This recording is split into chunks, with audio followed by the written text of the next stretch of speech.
I think American Indian nations are very much aware of the fact of that we live in a world of change. This is something that philosophically we have learned and been taught over time that change is ever with us, that we live in a changing world, or we would not have the four seasons.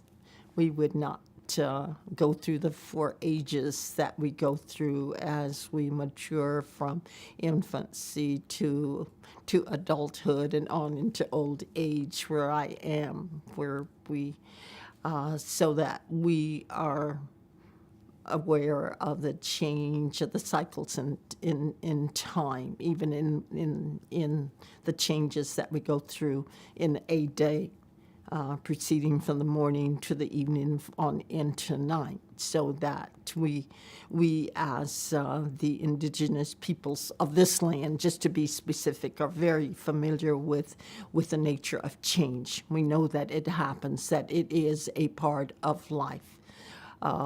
We know that time or life moves in a cycle, that there's always a beginning and an ending, but that when you get to an ending point, that it starts all over again, that the cycles repeat time after time after time again. And I would say that we are familiar with change. However, I do not know that we are comfortable when it changes so rapidly. I think we have to we're much more comfortable with change when it moves in a fairly routine pace.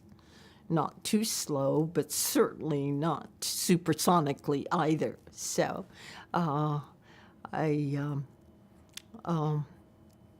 we know about change. It's just that for us as Plains Indians, for example, change came to us too rapidly, too quickly, when the concept of manifest destiny and the settling of this continent from east to the west took place. We weren't prepared for that kind of rapid change when the world changed so drastically around us, and we had to move with that change much quicker than we anticipated as this world was, as this country was settled from the Atlantic to the Pacific.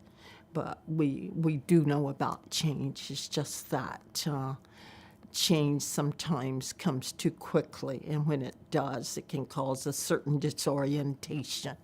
It has to be done gradually at times. You have to prepare for it. And there's nothing wrong with preparation.